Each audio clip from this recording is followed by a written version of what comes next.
माझी बायको माहेरी गेल्यानंतर आमच्या घरात फक्त मी आणि एक सावळ्या रंगाची तरुण मोलकरीण होती. बायको माहेरी गेल्यापासून माझ्या रूममध्ये कॉटवर दररोज एक तेलाची बाटली मला दिसायची. मला त्या मोलकरणीवर कधीच शंका नव्हती, म्हणून मी घरात लपून बसलो आणि सर्व काही सत्य माझ्या डोळ्यांनी पाहिलं. तेव्हा माझ्या पायाखालची जमीन सरकली. माझे नाव सुहास आहे.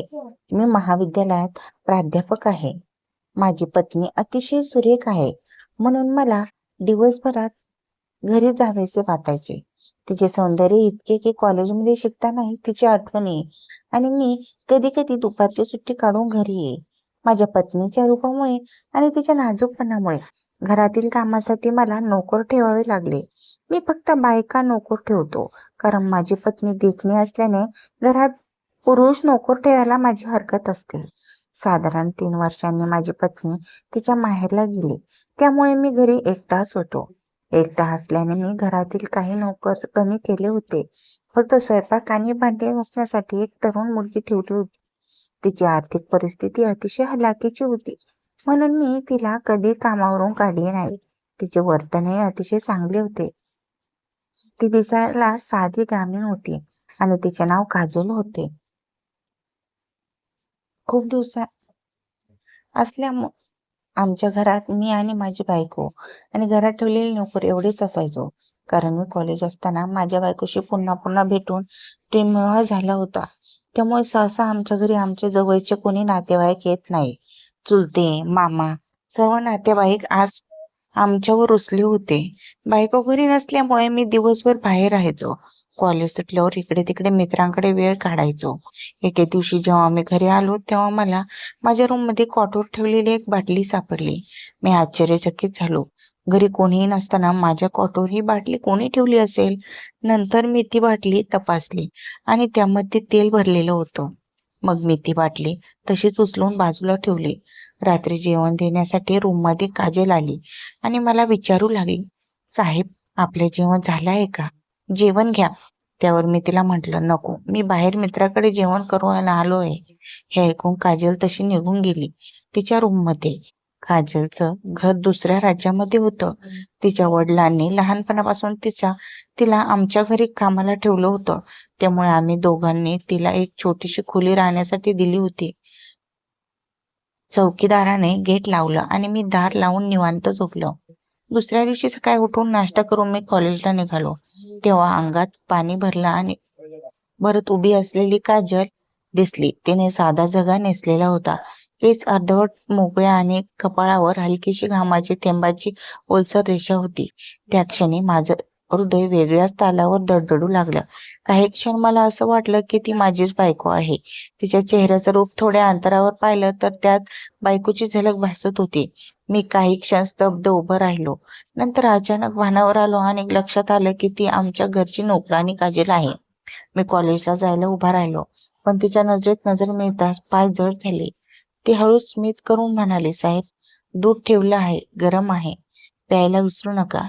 तिच्या बोलण्यात साधेपणा होता, पण आवाजात कुठेतरी लपलेली आपुलकी जाणवत होती. त्या दिवशी कॉलेजमध्ये माझं मन शिकवण्यात रमत नव्हतं. काजलचं स्मित, तीच पाणी भरताना झुकलेली वळणदार शरीर आणि तिच्या डोळ्यातली निरागस चमक हे सारं माझ्या नजरेभोवती येत होतं. मी घड्याळ वारंवार पाहत होतो, फक्त घरी कधी पोहोचतो आणि परत तिला पाहतो. संध्याकाळी घरी आलो तर ती अंगणात झाडत होती. तिच्या हातातले झाडू हलक्या तालावर हलत होतं आणि तिच्या ओल्या कपाळावरचे केस वारंवार डोळ्यात पडत होतं. मी दाराजवळ उभा राहून तिला बराच वेळ बघत राहिलो. माझ्या पावलांचा आवाज होताच ती दचकली. "साहेब, तुम्ही?" "मी लगेच चहा आणते," असं म्हणत ती आत वळली.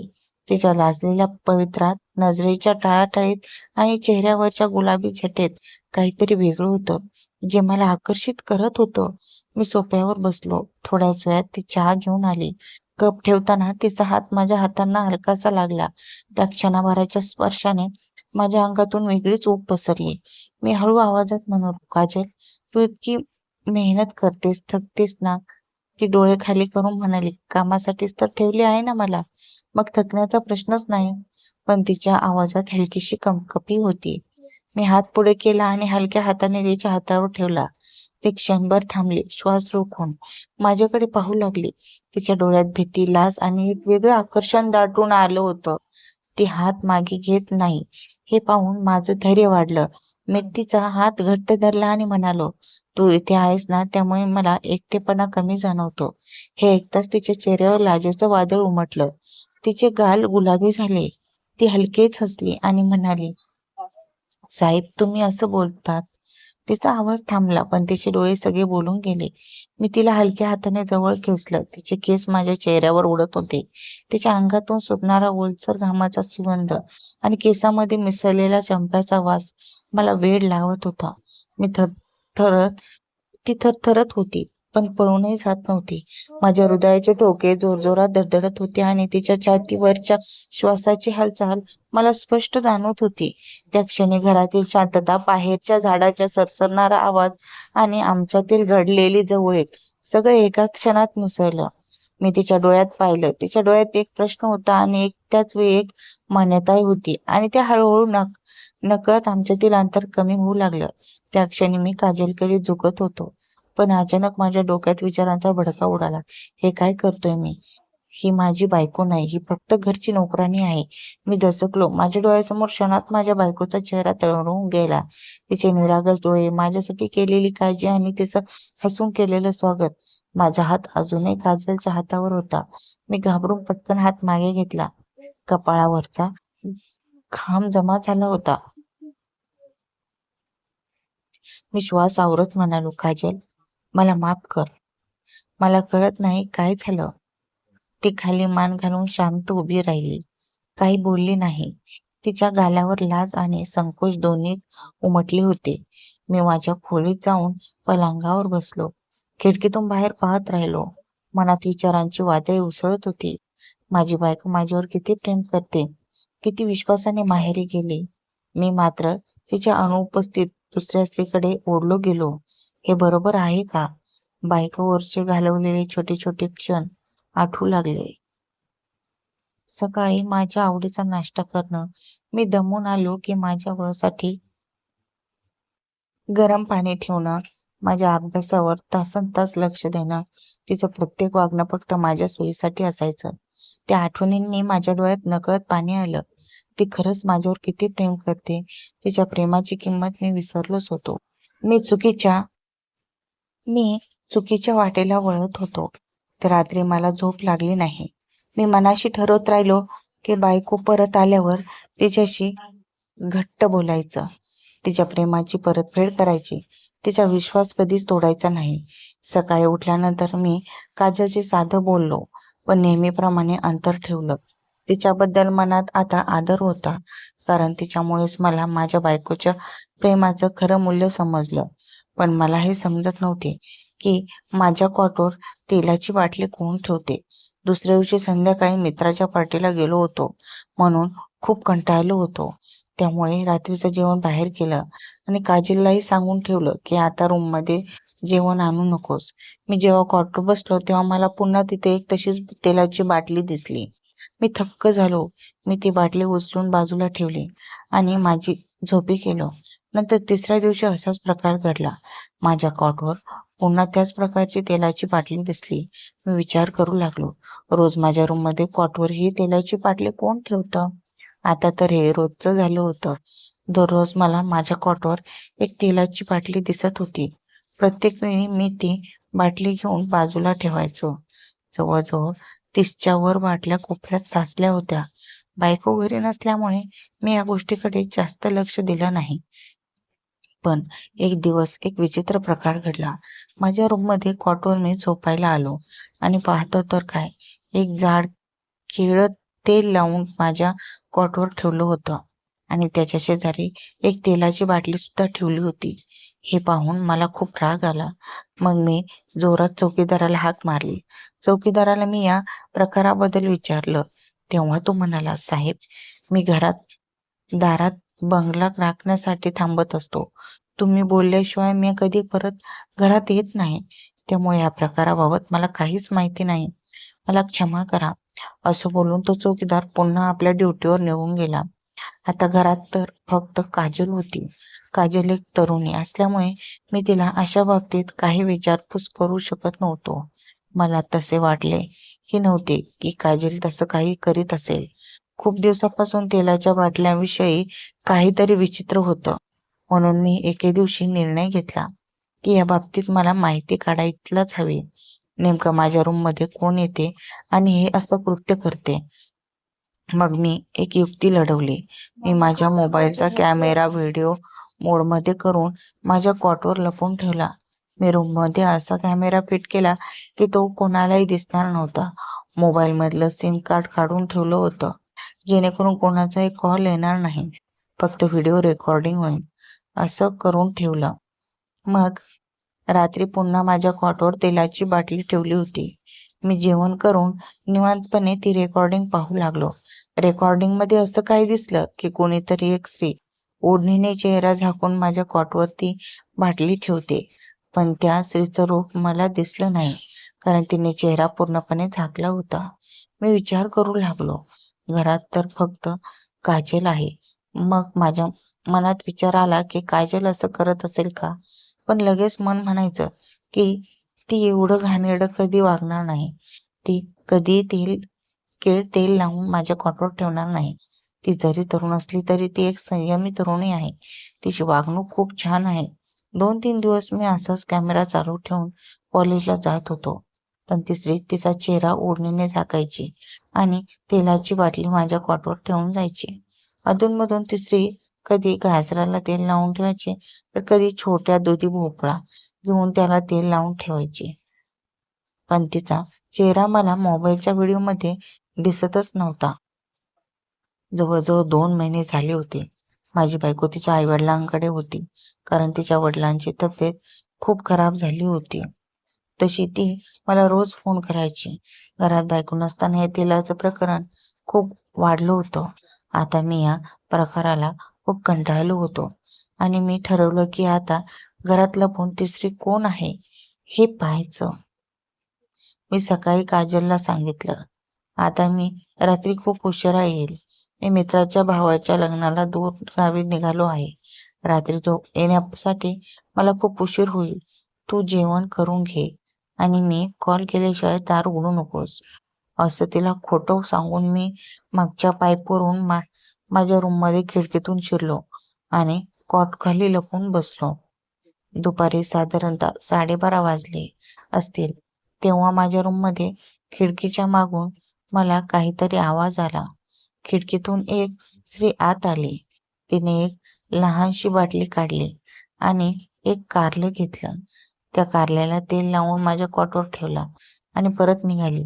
तेवढ्यात मी कॉट खालून निघालो आणि ती खिडकीतून खाली उतरत असताना तिचा हात घट्ट पकडला आणि तिला खिडकीवर खेचलं. तेव्हा ती माझ्या अंगावर पडली आणि तिचा चेहरा मला दिसला. तेव्हा माझ्या पायाखालची जमीन सरकली. मला खूप मोठा हादरा बसला. ही तर माझी बायको. ही तर माहेरी गावी गेली होती. मग अशी चोरून माझ्या रूममध्ये तेलाची बाटली का ठेवते आहे? मी तर त्या तरुणावर शंका घेत होतो. पण खरी गोष्ट वेगळीच होती. मी काही बोलतो तोच तिला एक कानाखाली दिली आणि विचारलं, हे काय प्रकरण आहे? तू असं वेड्यासारखं का वागत आहेस? तू तर तुझ्या वडिलांच्या आजारपणामुळे त्यांच्याकडे गेली होतीस ना? मग असं लपून छपून खिडकीतून येऊन माझ्या रूममध्ये ही तेलाची बाटली का ठेवतेस? हे ऐकून तिचा चेहरा शरमेने लालसर गुलाबी झाला. तिचं पितळ आताच माझ्यासमोर उघडं पडलं होतं. माझ्या बायकोला आता सर्व काही खरं सांगावंच लागणार होतं. तिला अचानक रडू कोसळलं आणि ती सांगू लागली, लग्नाला 3 वर्ष झाली तरी आपल्याला मूलबाळ नाही. म्हणून मी एका तांत्रिकाकडे गेले. त्याने मला एक तेल दिलं आणि सांगितलं, तुझ्या नवऱ्याला काही सांगू नकोस. त्याच्या कॉटवर हे तेल ठेव. 1 महिनाभर असं केल्याने तुम्हाला मूलबाळ होईल. म्हणून मी दररोज तुझ्या रूममध्ये तेलाची बाटली ठेवायची. मला वाटायचं की तू एवढे दिवस घरी नसताना ते तेल हाताला लावशील. त्याच तांत्रिकानं मला सांगितलं होतं की त्या काळात तुझ्या नवऱ्यापासून दूर राहा. म्हणून मी माझ्या मैत्रिणीकडे राहत होते. माझी बायको रडतच म्हणाली, असं माहेर आणि सासर कोणीच नाही. मी अशी कशी आई वडिलांकडे जाईन? जेव्हा मी तुझ्याशी लग्न केलं तेव्हापासून मला कोणीच बोलत नाही. तिचं असं बोलणं ऐकून मी तिला जवळ घेतलं, घट्ट मिठी मारली आणि म्हणालो, अगं मला तरी तुझ्याशी कोण आहे? आता मलाही समजले की तुला माझ्याकडून काय हवंय. आमचा हा सर्व तमाशा काजल दारात उभी राहून पाहत होती. ती तोंडाला हात लावून हसत होती. हे पाहून मला खूप लाजल्यासारखं वाटलं. मग आम्ही दोन्ही डॉक्टरकडे गेलो, उपचार घेतले. 2 महिन्यातच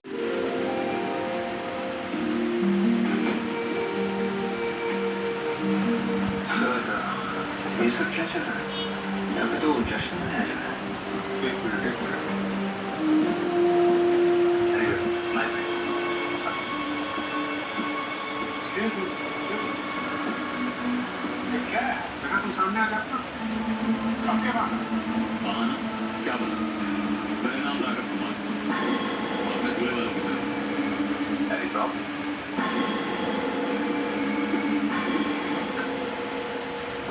hello hello hello hello everybody. सबसे पहले तो यहाँ पर आए हुए सभी मेहमानों का बहुत बहुत शुक्रिया। मेरा प्यार भरा नमस्कार। आज मेरी प्यारी बहन मीरा और नक्श की एंगेजमेंट है, तो प्लीज क्लिक हो जाए।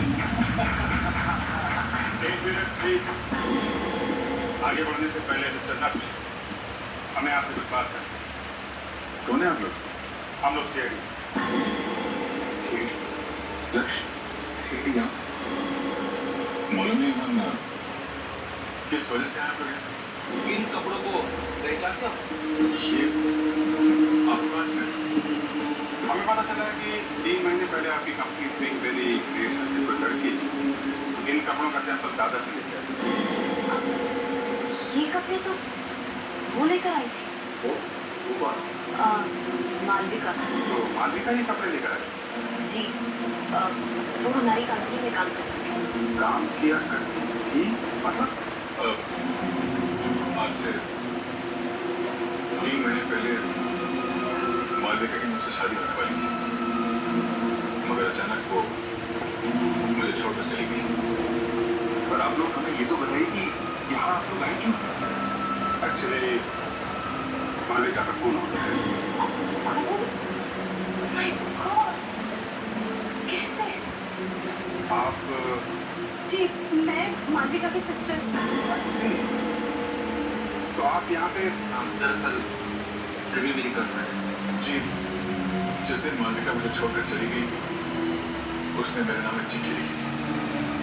उसी चिट्ठी से मुझे पता चला कि मालविका मुझे हमेशा हमेशा के लिए छोड़कर चलेगी, किसी और से शादी करने वाली है। आपको चिट्ठी हमें दिखा सकते हैं? जी। वो चिट्ठी है आपके पास? जी। किससे शादी करने वाली थी मालविका, आप लोग बता सकते हैं? आप जरा अपने माँ बाप के साथ दे दो। देखिए, मेरे सिर्फ पापा। तो अपने पापा के साथ